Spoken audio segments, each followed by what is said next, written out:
You know that moment when the food is right in front of you and you feel like a panicky urge to just put it in your mouth?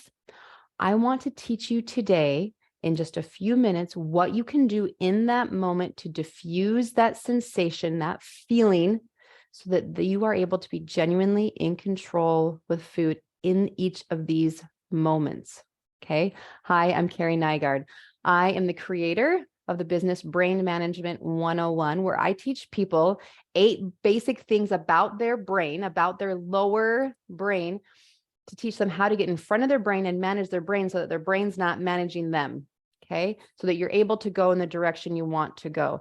I have a program called Freedom with Body and Food, where I teach women how to stop struggling with food and how to stop struggling with their body so that they can lose the weight and never gain it back. Just be someone who doesn't lose and gain weight, just lose it already. Okay.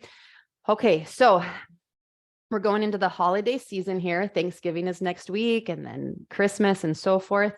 I want you to realize that where I used to be. It used to be that during the holidays, I would look forward to all of the holiday food, but I would also dread it, because this is what it would look like. I would enjoy the food, but then pretty soon I didn't feel like I could stop eating the food. I might feel sick, but my brain, it was like I still felt it was so important to continue to eat the holiday treats in my mouth. Tummy ache, sugar headache. And yet I would say, I'm not going to eat any more today. But yet later that same day, or soon thereafter, the next day, maybe come breakfast time the next day, I'd be shoving the holiday cookies in my mouth again. Okay. I genuinely thought that I was out of control with food, that I could not be trusted with food, that I would never lose this weight forever. I would forever be yo-yoing, and that the yo-yoing would probably get more extreme, and then I wouldn't be able to show up the way that I wanted to in life. Then I learned about thought and emotion release techniques, and I'm about to teach you one of them. Okay. So in the moment when the food is right before you and it feels so urgent and so important to eat the thing, I want you to ask yourself, do I actually want to eat this thing? Or does it feel like my brain is sending me all of these thoughts to convince me, right? Or to sell me on putting the food in my mouth? If it feels like you're trying to be convinced in your head to eat the food, I want to tell you that this is your survival defenses taking over in your brain. Okay. And the way that we quiet them is, first, we always fuel our body with protein and vegetables and water first, and then we fill in with the rest. But those 3 things seem to be more difficult to get in. So we just focus in on those first. Be sure we're hydrated, because our bodies will sometimes confuse thirst for hunger.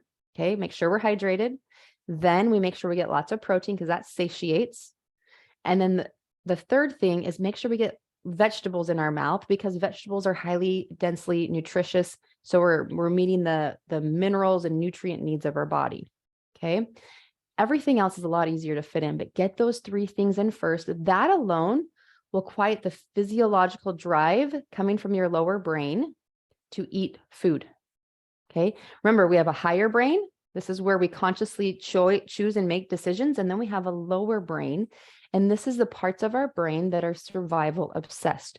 So if we first really nourish and hydrate our body, that's going to quiet the lower brain. Okay. May not make it all go away, but it's going to quiet it. So do that first so that you've met your physiological needs. Okay. And then in that moment, when you feel like you're trying to be sold on eating the food, I want you to try this. Rather than trying to be like, oh no, we got to get the food away, or I got to get away from the food, or I can't go to that holiday thing because there's going to be food there. And I won't be able to control myself around it. None of that. Okay. I used to tell my husband to hide food in the house. Husband, excuse me, I'm getting over a cold. Husband, go hide this. I can't be trusted around this. Or take this to work with you. Get it out of the house. Okay. I used to do stuff like that.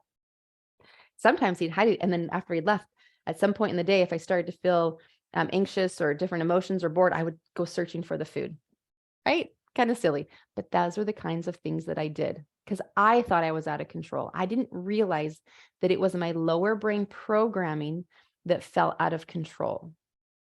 And this is how we get back in control with that. So you see, back in school, You guys probably were taught it somewhere along the way about Pavlov's dog experiment.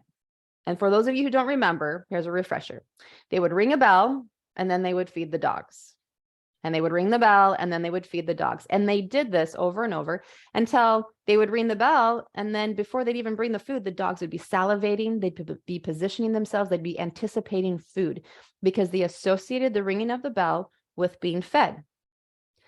But then they reversed it. They would ring the bell and then they didn't feed the dogs. And then they'd ring the bell and they didn't feed the dogs. And at first, the dogs would still continue to respond as if they were going to eat the food. But over time, the dogs relearned a different pattern, which was we don't get fed after the bell. So they stopped responding. The salivating stopped. The anticipating stance stopped. They stopped expecting food after the bell. The conditioning of ringing the bell and being fed was deconditioned. A different pattern was created in the brain by doing something different. Our brains work with neural pathways. Our lower unconscious brain is anxious to automate any actions, thoughts, and emotions that we have. It wants to automate everything. It's not only does it make life easier, so to speak, but it also causes us to exert less energy. So that's just what our brain does automatically. Okay. So it makes sense that every time you go to a holiday party, if you tend to overeat, that's going to be your urge to do that again and again and again. But if you can create a new neural pathway where you don't overeat, then that becomes the new trend. And it's just like when I was a little girl, we used to run around in the fields and in the forest, and there was trails all over. And this one particular trail, it went through a neighbor's yard. Well, there was big lots of land. There was like 5 and 10 acre lots out there where I grew up. And one of our trails cut through the corner of their land. Well, this neighbor decided to build a cyclone fence one year. And so we had to route our trail around the cyclone fence. Okay. And so I remember looking through the cyclone fence and seeing the old trail and thinking, oh, it used to be a lot quicker. Now we have to walk around. But after about a season or two, I remember looking through the cyclone fence again and trying to find the old trail, and I could not see it. I knew about where it was, where it used to be, but I could not find it anymore because the foliage and the grass and the trees and everything had grown. It wasn't discernible anymore. So the same thing is with your brain. When we stop walking an old path, in time, it grows over. And the new path we make becomes a trail, and that becomes our mode of operation. Okay. So it doesn't always have to be hard, but you have to do some internal deconditioning to do that. Traditional diet mentality, where make sure you get all these points or make sure that you get these certain calories. When you break it down to just the actual actions without changing the thoughts, the thought patterns and the emotion patterns involved, then you might have success, but then over time, you won't be able to maintain your success because you have not created the internal framework to maintain that, or you've created some disordered eating or an eating disorder in the process. Okay. How many eating disorders started with a diet? Majority of them, a lot of them. Okay. So notice that dieting isn't the answer, because dieting doesn't change our thoughts and our emotions surrounding food. If we want to have a empowering relationship with our body, where there's lots of love and acceptance, if we want to feel in control of food, where we have a relationship where we feel like we're in control and not being controlled, we have to first get awareness around our thoughts. We have to change our thoughts because our thoughts create our emotions. The world out there has this idea that emotions just kind of find us and we just can't control them. That somehow the facts of this life create our emotions, and they don't. It is the meaning that we attach to the facts in our life, which are our thoughts, that create those. So when we bring our power of choice, right, with awareness, with mindfulness into our thinking, then we create our results every single time. So we steer our ship. We get to go where we want to go when we start at the very inception of the creation of our results, which is with our thoughts. So no different with weight loss. No different with our relationship with food. Okay. So bring this awareness into the moment. Okay. You have 3 options, 3 things you can take when it comes to feeling an urge with food. The first thing is that you can avoid it, you can resist it and try to distract yourself from it. I used to do that. Hide this, get it out of the house. I'm going to willpower my way through it. And that was actually worked for me earlier in the day, but later in the day, willpower ran out and it did not work for me anymore. Anyone relate with that? That's the first option. The problem, though, is that whatever we resist grows bigger, it persists, it gets bigger. So when we're constantly resisting this urge to eat, it grows bigger. We actually give power to it. The second thing we can do is that we can just act on it. We can do the thing that it wants, like when our brain says, eat that, and we feel that urge, that urgency to eat it, we just eat it. But when we do that, we reinforce the pattern of seeing that food and eating it, and then our brain is rewarded for sending that urge. So it will continue to send the urge. But we can decondition our brain from sending us food urges by doing the same thing with Pavlov's dog. So rather than resisting, which makes it stronger, and rather than eating on the thing, which reinforces it to continue, we have a third option. We're never taught this third option, very rarely. I hear it taught more nowadays, but I was never taught this. I was in my 30s before I was first taught that a feeling is just something to be felt. And an urge to eat something is actually just a feeling. So instead of engaging in a tug of war match in your head with this urge, with these thoughts to eat the thing, I want you to just allow, to just create space, create some, clear back the foliage, so to speak, and just create a space for the urge to exist. What would it be like to not resist the urge to eat? What would it be like to not answer the urge to eat? What would it be like to let the urge just exist? In your head, it might feel like just words, just sentences, thoughts in your head. And in your body, because your thoughts create your emotions, and your emotions are just sensations experienced in your body. That's it. Just a feeling in your body is what a feeling is.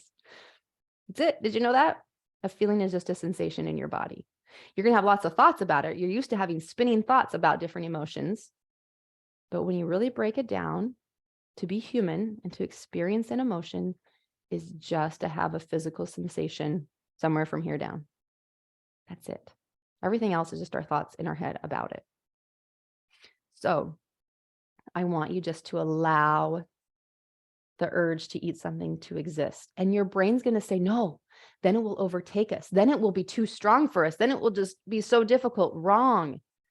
Just like your body can process and digest food, your body knows what to do with an emotion. It will process and digest, so to speak, process by allowing the emotion to exist, by not making the urge to eat a problem.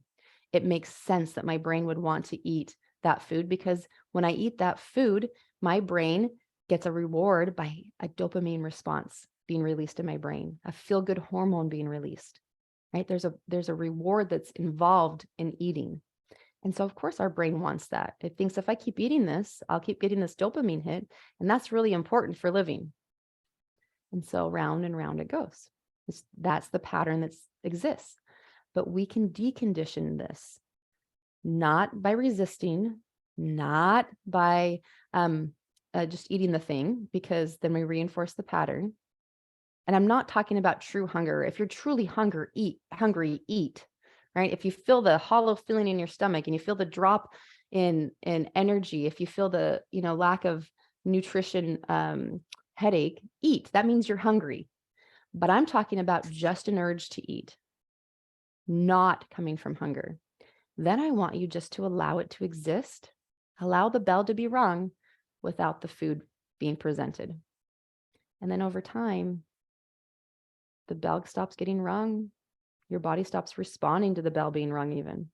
You might see the same foods and it may not be important to you anymore. I had a client today that said for so long, she thought she had an addiction to peanut butter.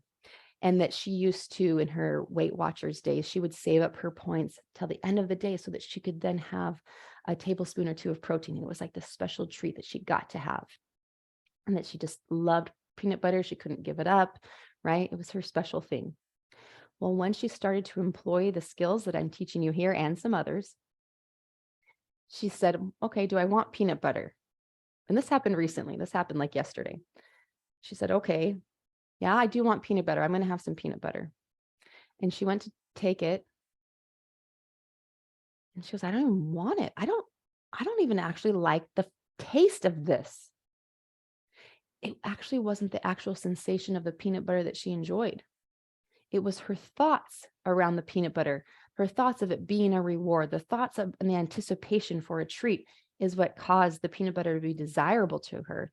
But when she got rid of all those thoughts around it, and she was just consciously choosing to have peanut butter because she just could, she didn't actually really want it. And that is very common. I have experienced that many times over. My clients experience that.